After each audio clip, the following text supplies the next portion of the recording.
Hello दोस्तों, नमस्कार। Very very important आपके लिए योजना लेकर आया हूँ एग्ज़ाम की दृष्टि से। लाडो प्रोत्साहन योजना एग्ज़ाम की दृष्टि से वेरी वेरी इंपॉर्टेंट है। आप चाहे कोई सा भी एग्ज़ाम दे रहे हो, सीईटी, अध्यापक भर्ती परीक्षा या अन्य कोई भी एग्ज़ाम हो, उसमें इससे रिलेटेड महत्वपूर्ण प्रश्न पूछा जाएगा, क्योंकि यह इसी सरकार की योजना है और काफ़ी चर्चा में रहती है। वेरी वेरी इंपॉर्टेंट है।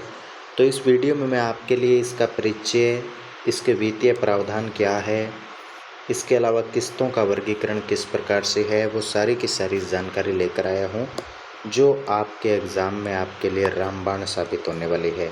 तो सबसे पहले हम बात करते हैं पृष्ठभूमि और परिचय के बारे में। ये जो योजना है, इसका पहले नाम था मुख्यमंत्री राजश्री योजना। ये जो लाडो प्रोत्साहन योजना है, इसका पहले नाम था मुख्यमंत्री राजश्री योजना। इसे बदल दिया गया और इसे प्रारंभ कर दिया गया 1 अगस्त 2024 को। लाडो प्रोत्साहन योजना के नाम से इसे शुरू कर दिया गया और इसका नोडल विभाग आप याद रखेंगे, महिला एवं बाल विकास जो है वो इसका नोडल विभाग है। एग्ज़ाम की दृष्टि से वेरी वेरी इंपॉर्टेंट जो पॉइंट है वो मैं हाईलाइट कर रहा हूँ।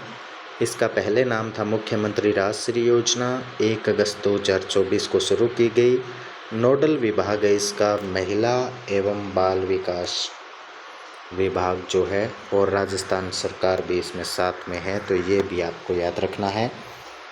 इसका मुख्य उद्देश्य क्या है, आखिर ये योजना है किसके लिए?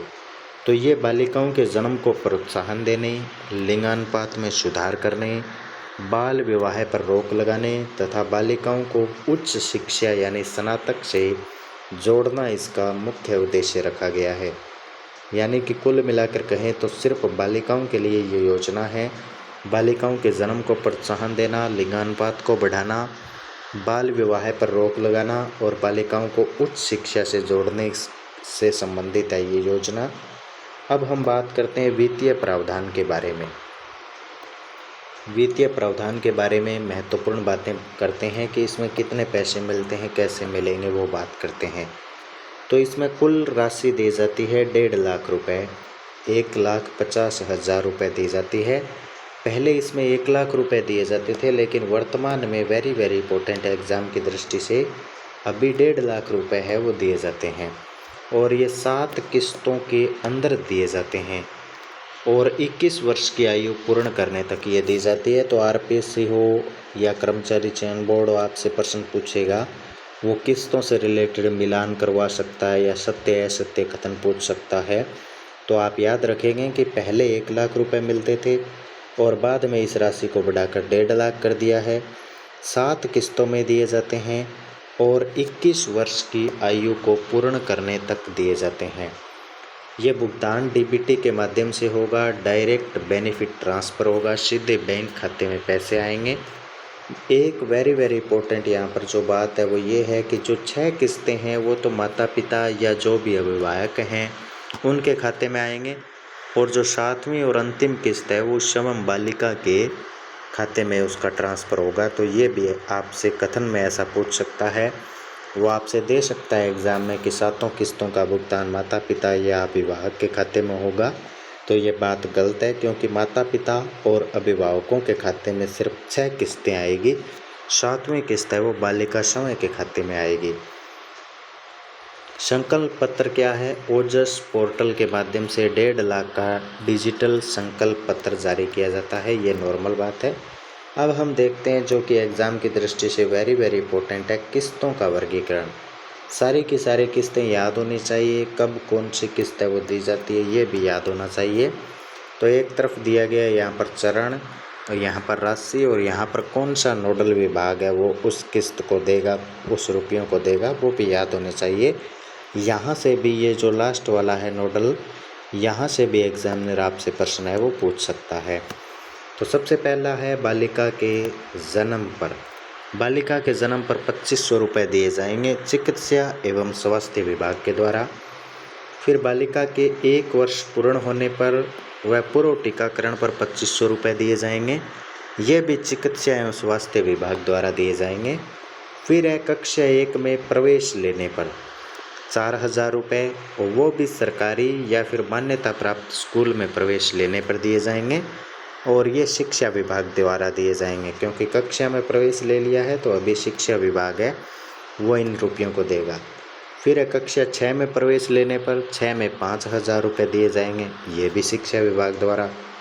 फिर कक्षा 10 में प्रवेश लेने पर 10 में 11,000 रुपये दिए जाएंगे, और ये भी शिक्षा विभाग के द्वारा।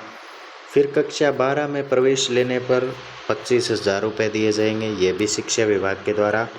और यहाँ पर वेरी इंपॉर्टेंट जो है वो 7वीं किस्त है, क्योंकि ये स्नातक उत्तीर्ण करने के बाद में, यानी कि 21 वर्ष की आयु पूर्ण करने के बाद में दिए जाएंगे। और ये बाकी के बाकी जो हमने पहले किस्तें देखी थी, ये सारी की सारी देखो प्रवेश लेने पर थे, जबकि ये है वो उत्तीर्ण होने पर है। लास्ट जो किस्त है वो उत्तीर्ण होने पर दी जाएगी, वो भी 21 वर्ष की आयु, ये उच्च शिक्षा विभाग द्वारा दिए जाएंगे। तो टोटल राशि दी जाएगी 1.5 लाख रुपए, और 7 किस्तों के अंदर दी जाएगी। नीचे लिखा भी है कि अंतिम किस्त जो है वो प्रवेश पर नहीं, बल्कि स्नातक उत्तीर्ण यानी पास करने पर और 21 वर्ष की आयु पूर्ण करने पर दी जाएगी। स्नातक पहले उत्तीर्ण कर ले 21 वर्ष की आयु से तो नहीं मिलेंगे, 21 वर्ष की आयु पूर्ण करने के बाद ही मिलेंगे।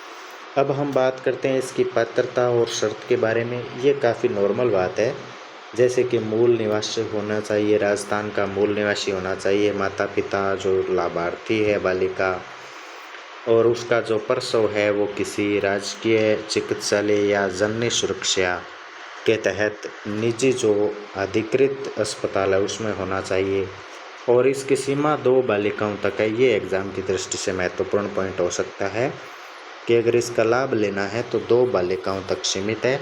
तीसरी और उसके बाद में जो भी कोई बालिकाएं होगी उन पर इसको कोई फ़ायदा नहीं मिलेगा।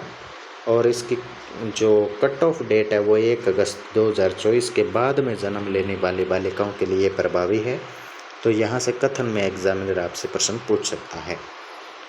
और जो नीचे का डेटा है वो इतना खास नहीं है इम्पोर्टेंट, जो इम्पोर्टेंट है वो मैंने आपको सारा करवा दिया है।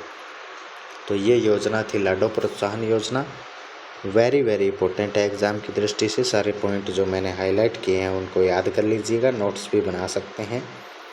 Thank you for watching this video.